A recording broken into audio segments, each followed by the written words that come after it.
आज जो है बायोलॉजी में बायोमोलिक्यूल्स में चैप्टर में पार्ट 3 को डिस्कस करेंगे हम। पार्ट 3 में पॉलीसेकेराइड्स हैं सबसे पहले। तो जैसे कि हमने डिस्कस किया था पॉलीसेकेराइड क्या होता है, सबसे पहले समझेंगे पॉलीसेकेराइड्स क्या होता है। तो पॉलीसेकेराइड्स, जितने भी पॉलीसेकेराइड्स हैं, सबका जो बेसिक फॉर्मूला होता है C6H10O5 का होल एन। ठीक है, इनका बेसिक फॉर्मूला, यानी कि इनमें बहुत सारे मॉलिक्यूल लगे होंगे। एन का मतलब कितने भी हो सकते हैं। ठीक है, स्टार्च। और पॉलीसेकेराइड के फॉर्मूले, पॉलीसेकेराइड में क्या क्या चीजें हैं यहाँ पर ध्यान से देखेंगे। स्टार्च है, इसमें सेल्यूलोज है, ग्लाइकोजन है, इनुलिन है, ये इसके एग्जाम्पल है।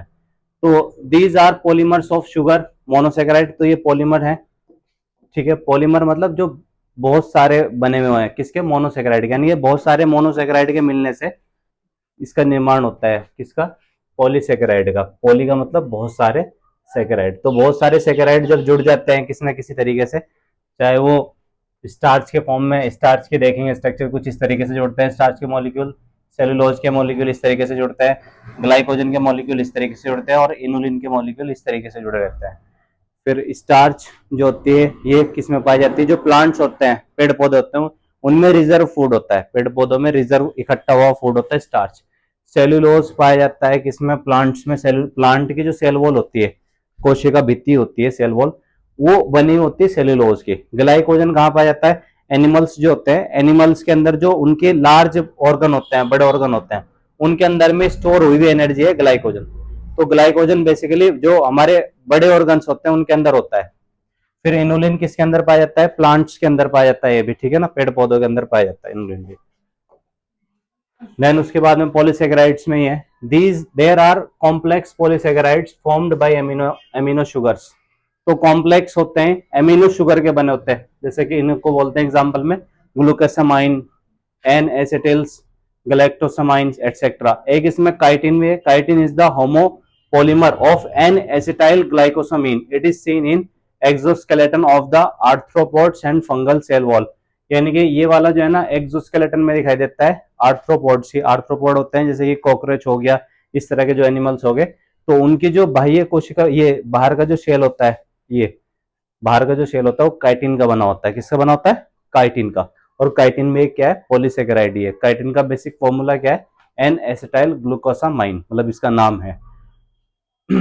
एक्सोस्केलेटन का मतलब समझ गया ना, बाहर का जो स्केलेटन है, जैसे कि आप देख सकते हैं इसके बाहर का स्केलेटन। ठीक है, आर्थ्रोपोड के, जितने भी आर्थ्रोपोडा के एनिमल्स है सभी में। फिर glycosidic bond in polysaccharides. Polysaccharides में ग्लाइकोसाइडिक बॉन्ड पाए जाते हैं। कौन से बॉन्ड पाए जाते हैं? ग्लाइकोसाइडिक बॉन्ड पाए जाते हैं इसमें।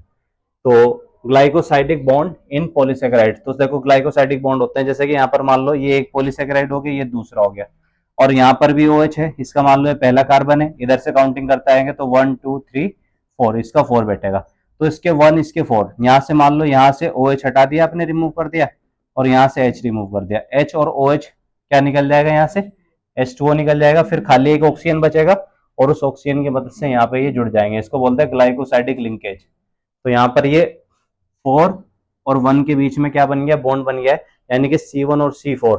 तो पहले और चौथे कार्बन पे बॉन्ड बना है, जिसका नाम है ग्लाइकोसाइडिक बॉन्ड। क्या नाम है? ग्लाइकोसाइडिक बॉन्ड या ग्लाइकोसाइडिक लिंकेज। ठीक है, तो ये मोनोसेकेराइड की 2 यूनिट थी। मोनोसेकेराइड जैसे कि ग्लूकोज,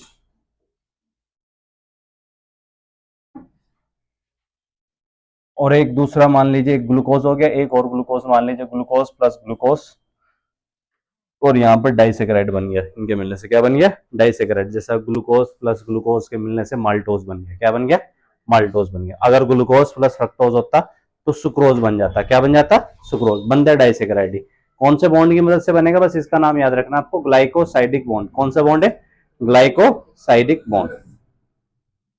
तो मोनोसेकेराइड जब लिंक करते हैं, एक जगह पे जुड़ते हैं between 2 carbon atoms bye dehydration. Dehydration की मदद से जुड़ते हैं। डिहाइड्रेशन का मतलब होता है वाटर का निकलना, H2O का रिमूव होना, तो इसको बोलते हैं डिहाइड्रेशन, H2O का निकलना। ठीक है ना, H एंड OH मिलकर H2O निकल जाएगा, तो इसकी फॉर्मेशन होगी। पॉलीसेकेराइड्स में देखेंगे यहाँ पर diagrammatic representation of A portion of glycogen. Glycogen है, ग्लाइकोजन का डायग्रामेटिक रिप्रेजेंटेशन है कि ग्लाइकोजन किस तरीके से होती है। बेसिकली ग्लाइकोजन होती क्या है ये भी समझ लेंगे आप।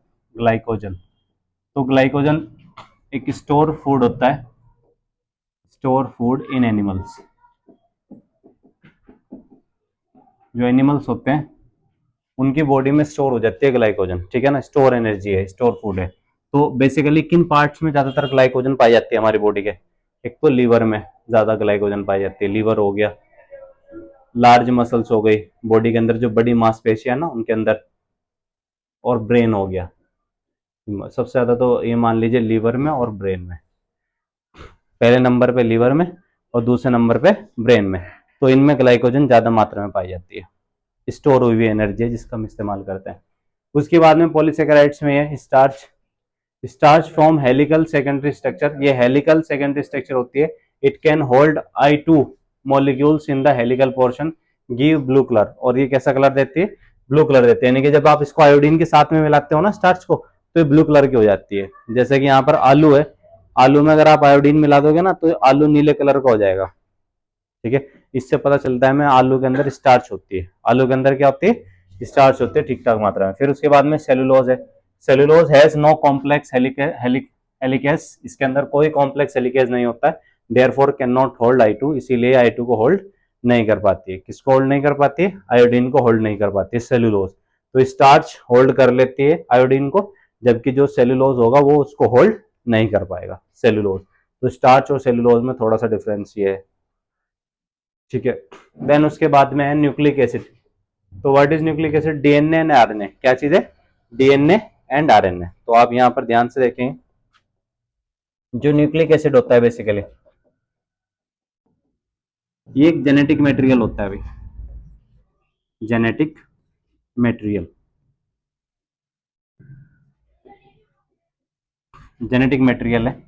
जेनेटिक मटेरियल मतलब ये क्या करता है कि जो इंफॉर्मेशन है, क्या है? इंफॉर्मेशन, जेनेटिक इंफॉर्मेशन जो है उसको ट्रांसफर करता है। जेनेटिक इंफॉर्मेशन को क्या करता है? Transfer, one generation to another, one generation to another, एक जनरेशन से दूसरी जनरेशन में ट्रांसफर करता है जेनेटिक इंफॉर्मेशन को। और न्यूक्लिक एसिड के अंदर जो मटेरियल है वो दो तरह का होता है, एक डीएनए होता है और एक क्या होता है? आरएनए होता है। एक डीएनए हो गया और एक क्या हो गया? आरएनए हो गया। तो डीएनए फुल फॉर्म क्या है इसकी? डीएनए की फुल फॉर्म क्या होती है? Deoxy ribo nucleic acid, deoxy ribo nucleic acid. और एक आरएनए, आरएनए की फुल फॉर्म क्या होती है? Ribo nucleic acid. Deoxy ribo nucleic acid है और आरएनए की क्या है? राइबो न्यूक्लिक एसिड या राइबोस न्यूक्लिक एसिड, ठीक है ना। तो इससे पता चलता है डीऑक्सी राइबो, यानी कि डीएनए के अंदर जो शुगर होती है ना उसका नाम है डीऑक्सी राइबोस, और आरएनए के अंदर जो शुगर होती है उसका नाम है राइबोस। क्या नाम है उसका? राइबोस। इसमें डिफरेंस है, ठीक है। अब और थोड़ा सा देखिएगा न्यूक्लिक एसिड। एक न्यूक्लिक एसिड कैसे बनता है ये समझना है आपको। एक न्यूक्लिक एसिड कैसे बनाते हैं? क्योंकि बहुत सारे न्यूक्लिक एसिड के मिलने, जैसे न्यूक्लिक एसिड का जब आप पॉलीमराइजेशन कराते हैं, पॉलीमराइजेशन का मतलब बहुत सारे न्यूक्लिक एसिड जोड़ते हैं, पॉलीमराइजेशन, पॉलीमराइजेशन। तो जब आप न्यूक्लिक एसिड का पॉलीमराइजेशन कराते हैं तो पॉलीन्यूक्लिक एसिड बन जाता है, या न्यूक्लिक एसिड से बनता है न्यूक्लियोटाइड। क्या बनता है? Nucleotide, nucleotide. और न्यूक्लियोटाइड के मिलने से बनेगा पॉलीन्यूक्लियोटाइड। क्या बनेगा? पॉलीन्यूक्लियोटाइड। एक न्यूक्लियोटाइड देख लीजिए कैसे बनेगा। एक न्यूक्लियोटाइड, एक न्यूक्लियोटाइड चेक करेंगे कैसे बनेगा। तो इसमें एक न्यूक्लियोटाइड के अंदर एक तो होती है पेंटोस शुगर, तीन चीजों के मिलने से बनता है पेंटोस शुगर। 5 कार्बन की शुगर होती है जिसे डीएनए में डीऑक्सीराइबोस शुगर कहते हैं, आरएनए में राइबोस शुगर कहते हैं। पेंटोस शुगर होती है। एक इससे जुड़े रहते हैं नाइट्रोजन बेस, नाइट्रोजन बेस, और एक इसी से जुड़े रहते हैं फॉस्फेट आयन। कौन सा आयन जुड़ा रहेगा? Phosphate ion. तो ये तीन चीजों के मिलने से आपका एक न्यूक्लियोटाइड बनता है, और इससे बहुत सारे के मिलने से क्या बन जाता है? पॉलीन्यूक्लियोटाइड। और उसी पॉलीन्यूक्लियोटाइड को हम डीएनए कहते हैं। इसी को हम क्या बोलते हैं? डीएनए। और डीएनए का न्यूक्लिक एसिड जो है ना, डीएनए जो है वो न्यूक्लिक एसिड का पार्ट है। किसका पार्ट है? न्यूक्लिक एसिड का पार्ट है। जैसे कि यहाँ पर बताया भी गया है कि न्यूक्लिक एसिड के दो पार्ट, एक डीएनए एक आरएनए। देख सकते हैं आप, nucleic acid are heteropolymer of nucleotides, यानी कि हेट्रोपोलीमर है किसका, न्यूक्लियोटाइड्स का, यानी कि न्यूक्लिक एसिड न्यूक्लियोटाइड्स के मिलने से बनता है। Many nucleotides are linked to form polynucleotide, और वही मैंने बताया बहुत सारे न्यूक्लियोटाइड के मिलने से पॉलीन्यूक्लियोटाइड बनता है। क्या बनते हैं भाई, पॉलीन्यूक्लियोटाइड। न्यूक्लियोटाइड के मिलने से क्या बनता है, पॉलीन्यूक्लियोटाइड बनता है। और पॉलीन्यूक्लियो देख लो, एक न्यूक्लियोटाइड में क्या होगा, एक तो शुगर होगी 5 कार्बन की, देख लो 1 2 3 4 5, 5 कौन है, इसका मतलब 5 कार्बन, और एक फॉस्फेट आयन जुड़ा हुआ होगा, और एक क्या जुड़े रहेंगे, नाइट्रोजन बेस। यही बताया ना मैंने, इन तीन चीजों के मिलने से एक न्यूक्लियोटाइड बनेगा, और ऐसे ऐसे बहुत सारे न्यूक्लियोटाइड के मिलने से, बहुत सारे न्यूक्लियोटाइड के मिलने से क्या बन जाएगा, पॉलीन्यूक्लियोटाइड। वही किसकी स्ट्रक्चर हो जाएगी, डीएनए वगैरह की स्ट्रक्चर हो जाएगी।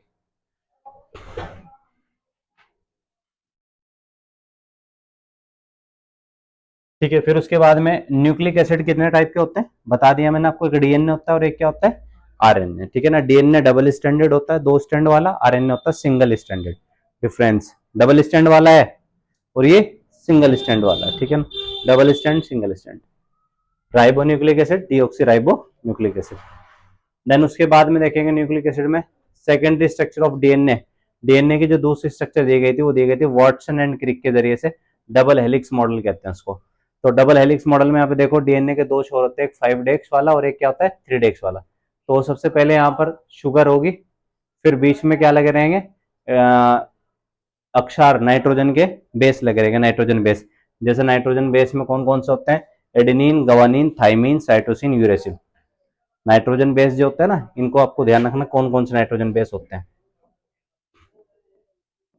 नाइट्रोजन बेस,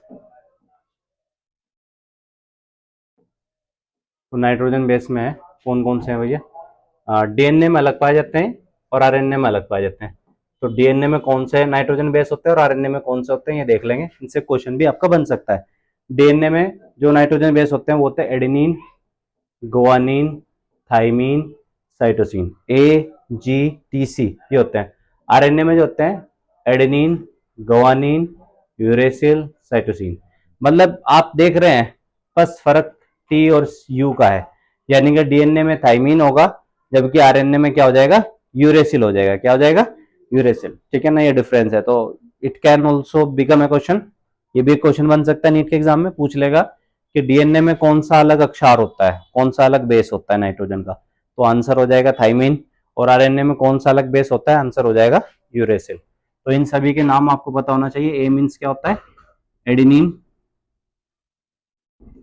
और जी मीन्स क्या होता है यहाँ पे, गुआनिन, और टी मीन्स क्या होता है, थाइमीन, एंड सी मीन्स क्या होता है, साइटोसिन, और यू क्या होता है, यूरेसिल। तो यूरेसिल यूनिक है किसमें पाया जा रहा है, आरएनए में, और थाइमीन यूनिक है किसमें पाया जा रहा है, डीएनए में। Any problem. तो ये नाइट्रोजन बेस है। There are more than a dozen, एक दर्जन से भी ज्यादा form of DNA, ABCD EF Z, बहुत बहुत सारे बन जाते हैं। ठीक है ना, DNA consist of 2 polynucleotide strand, यानी कि 2 स्ट्रैंड होते हैं इसमें, एक 5' वाला होता है और एक कौन सा होता है 3' वाला, एक 5' वाला और एक 3' वाला होता है।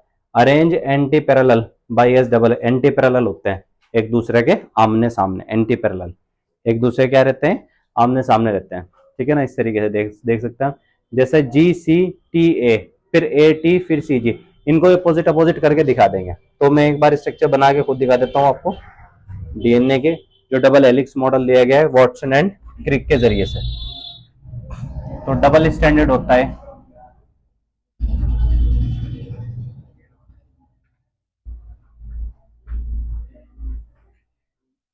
एक सिरा होता है इसका 5' और एक होता है 3'।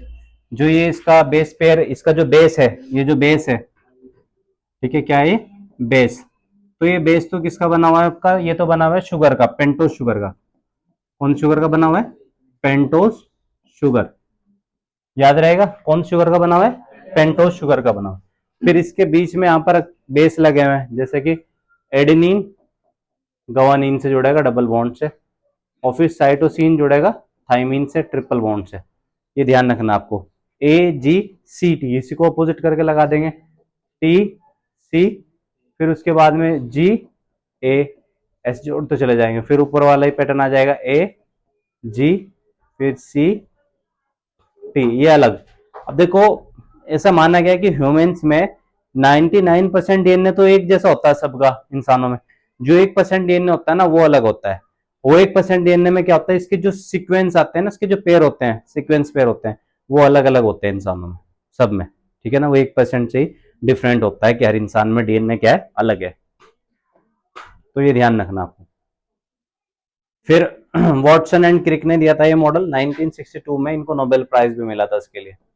1962 में इनको क्या मिला था, नोबेल प्राइज भी मिला इसके लिए, ठीक है। तो ये याद रहेगा आपको कि इनको क्या मिला हुआ है, 1962 में नोबेल प्राइज मिला। In DNA in nucleotide consist of, DNA के अंदर एक न्यूक्लियोटाइड किस किस चीज का बना होगा, एक तो नाइट्रोजन बेस होगी उसके अंदर, डीऑक्सीराइबोस शुगर होगी और फॉस्फेट आयन होगा। क्या होगा, फॉस्फेट आयन। ये मैंने बताया आपको 3 चीजें डीएनए के अंदर होती है, ठीक है। फिर बैकबोन देख लेंगे इसकी क्या है। Backbone strand of DNA is formed of sugar, यानी कि इसका जो स्ट्रैंड है ना ये तो बना हुआ है शुगर का, शुगर और फॉस्फेट का। ये पी का मतलब फॉस्फेट, एस का मतलब sugar, P S P S P S. तो फॉस्फेट का और शुगर का तो बना हुआ है इसका बेस, समझ गए, जिसे स्ट्रैंड बोलते हैं इसका, ठीक है ना, स्ट्रैंड। ये फॉस्फेट और शुगर का बना हुआ चेन जिसे बोल रहे हैं इसकी। फिर steps are formed of nitrogen base, इनमें जो स्टेप हैं सीढ़ी के डंडों की तरह, तो ये नाइट्रोजन बेस के बने हुए। Nitrogen base includes of adenine, guanine, thymine, cytosine और यूरेसिल एब्सेंट होता है, क्योंकि यूरेसिल किस में पाया जाता है, आरएनए में, वहां प्रेजेंट होता है। ये बात समझ में आ गई यहाँ तक के, कोई प्रॉब्लम तो नहीं है, ठीक है। ऐसे जुड़े रहते हैं, जैसे कि मान लो ये तो क्या हो गई, पेंटो शुगर, तो एस बना लेंगे इसको, शुगर हो गई एस, शुगर। ये यहाँ पर क्या है, पी, पी का मतलब क्या है, फॉस्फेट।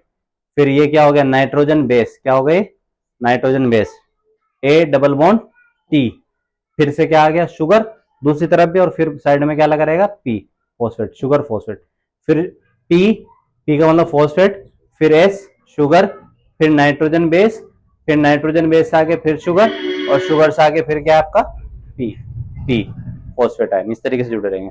तो पहले फॉस्फेट आयन, फिर शुगर, फिर नाइट्रोजन बेस, और फिर शुगर, फिर फॉस्फेट, ठीक है। इस तरीके से जुड़े रहेंगे। ये आपकी स्ट्रक्चर है पूरी, अगर इसको ओपन स्ट्रक्चर देखे डीएनए की, किसकी स्ट्रक्चर है ओपन, ये डीएनए की ओपन स्ट्रक्चर है, ठीक है, न्यूक्लिक एसिड की, ठीक है ना। फॉस्फेट मॉलिक्यूल्स जो होते हैं आपको पता ही है, ये 2 छोर पे लगे रहते हैं, 5 डैश पे, और लास्ट वाला क्या होता है 3 डैश। शुरुआत यहां से होगी, ये स्टार्ट पॉइंट है इसका 5 वाला, और एंड क्या होगा इसका 3 डैश, ठीक है ना। एक सिरे पे तो ये रहे, दूसरे पे इसका अपोजिट हो जाएगा, स्टार्ट यहाँ से होगी 3 से, और खत्म हो जाएगा 5 डैश पे जाके, यहाँ पे एंड हो जाएगा। 2 सिरे बनते हैं इससे, कितने सिरे बनते हैं, 2। जहां पर 5 से शुरुआत होगी तो 3 पे खत्म होगा, जहां पर 3 से शुरुआत होगी तो 5 पे खत्म होगा जाके, ठीक है, न्यूक्लियोटाइड्स, ठीक है। So in B DNA one full turn has 10 steps. इसमें ये भी समझना है कि जो एक टर्न लेता है ना, इस तरीके से घूम के एक टर्न जो लेता है, इसमें 10 स्टेप आ जाते हैं। इससे कितने स्टेप आ जाते हैं, 10 बेस पेयर आ जाते हैं एक टर्न में। जो एक घुमाव लेता है ना, एक घुमाव के अंदर कितने पेयर आ जाते हैं, 10 पेयर आ जाते हैं बेस के, 10 जोड़े आ जाते हैं, ठीक है ना। और लेंथ होती है एक फुल टर्न की 34 एंगस्ट्रॉन। कितनी होती है, 34 एंगस्ट्रॉन, यानी कि यहाँ से यहाँ तक इसकी एक बेस पेयर की पूरी जो लेंथ हो जाएगी वो कितनी हो जाएगी, 34 एंगस्ट्रॉन। एक की कितनी हो जाएगी, ये तो 10 की है, अगर मैं एक की पूछूं, एक बेस की, जैसे कि यहां से लगा के यहां तक की लेंथ कितनी हो जाएगी, एक की हो जाएगी। इसको 10 से क्या कर देंगे, डिवाइड कर देंगे, 10 से डिवाइड कर देंगे तो कितना बैठ जाएगा, 3.4 एंगस्ट्रॉन।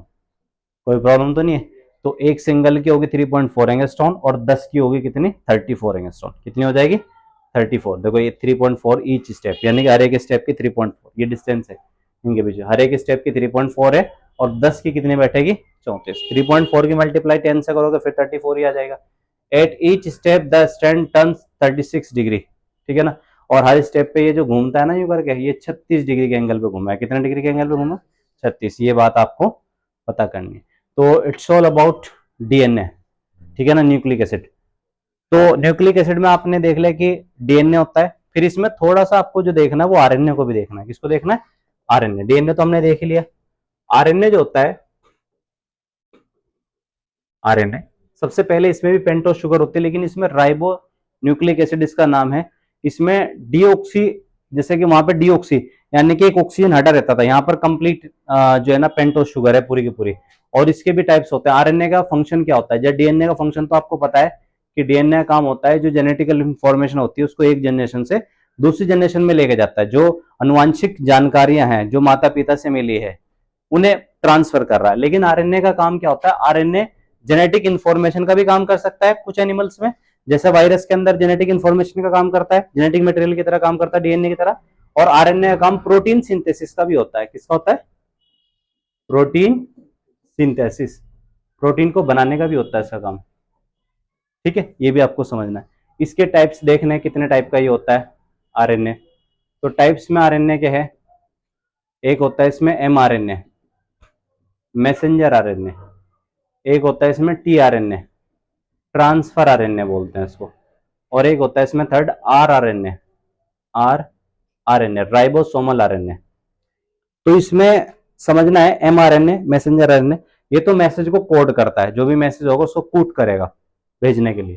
फिर ट्रांसफर आरएनए उस मैसेज को लेके जाएगा और आरआरएनए पे वो मैसेज जाएगा, आरआरएनए उस मैसेज को डिकोड करेगा और डिकोड करने के बाद में इस चीज को इंफॉर्मेशन को एक्सेस करने के बाद में प्रोटीन का निर्माण करेगा, प्रोटीन की फॉर्मेशन करेगा। तो बेसिकली प्रोटीन बना है यहाँ के आरआरएनए पर। राइबोसोमल आरएनए जो है ना वो प्रोटीन को बनाता है, ना कि एमआरएनए या टीआरएनए। एमआरएनए सिर्फ जानकारी देखता है, भाई सेल के पास प्रोटीन की कमी है तो एमआरएनए बता देगा कि प्रोटीन की कमी है, उसको कोड कर देगा बात को।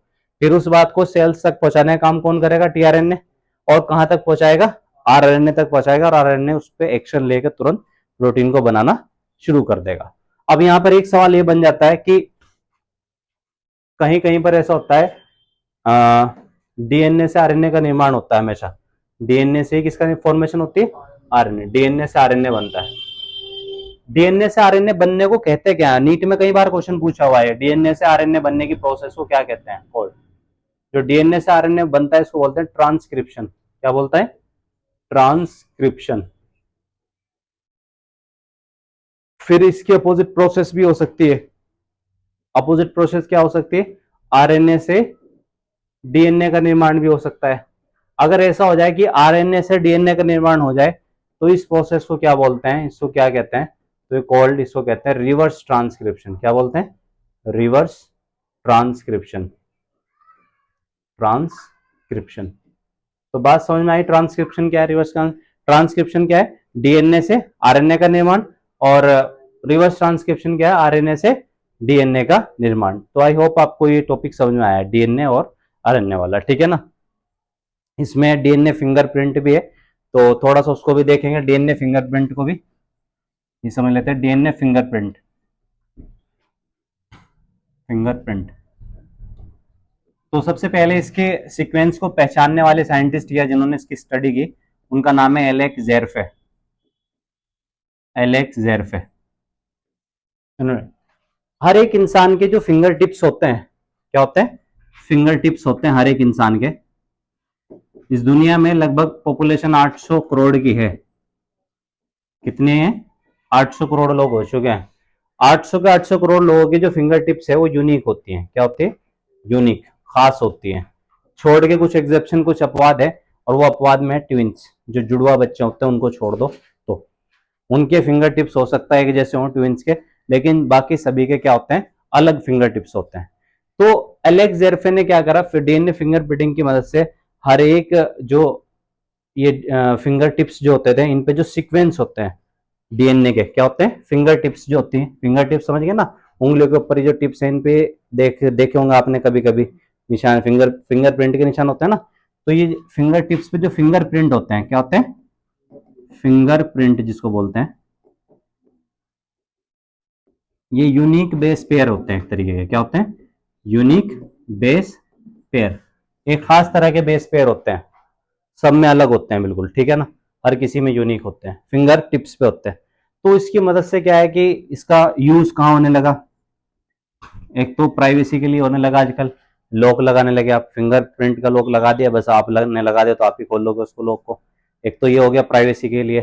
दूसरा, मान लीजिए कोई मर्डर मिस्ट्री सॉल्व करने के लिए, मर्डर मिस्ट्री है कोई, मान लो किसी ने मर्डर कर दिया, पता ही नहीं चल रहा है किसने किया है, तो जाहिर सी बात है कोई अगर इंसान क्राइम करके गया होगा तो उसने उसके फिंगर प्रिंट्स रह गए होंगे वहां पर, तो उनको जांच के फिंगर प्रिंट्स को, और जो वेपन होगा उस वेपन पे पता कर सकते हैं। जब चाकू से हमला करा है किसी ने तो चाकू पे निशान तो छोड़ ही जाएगा अपने, बस वो निशान उठाएंगे, उसे डाटाबेस में डाल लेंगे। जीवन में कभी ना कभी तो आधार कार्ड बनवाया ही होगा, बस आधार कार्ड आ जाएगा सामने निकल के, कहना यो है वो आदमी जिसके चाकू के निशान है। फिर उसका आधार कार्ड पे क्या लिखा है, अब्बा तक का एड्रेस लिखा है, टोटल कहाँ का, ठीक है नहीं, टोटल वहीं से लाएंगे घसीट से, कहना आ जा कहीं चला जा, चाहे किसी कोने में भाग जाए हिंदुस्तान के, वहीं से ले आएंगे पकड़ के, ठीक है नहीं। तो ये है सारा, तो इसका बहुत जबरदस्त यूज है फिंगरप्रिंटिंग का, ठीक है ना। तो आई होप आपको ये भी समझ में आ गया। या फिर कोई मान लो डेड बॉडी है, कोई मर गया एक्सीडेंटल है, पता ही नहीं चल रहा कि क्या है क्या नहीं है, तो उसके भी फिंगरप्रिंट से जांच करके पता लगा सकते हैं कि कौन है कौन नहीं है, ठीक है ना। तो कई सारी जगह पर इसका यूज किया जाता है। So it's all about this video. I hope आपको वीडियो पसंद आई है, और अगर आपको हमारी वीडियोस अच्छी लगती है तो हमारे चैनल को सब्सक्राइब कीजिए, वीडियोस को लाइक कीजिए और शेयर कीजिए। Thank you so much.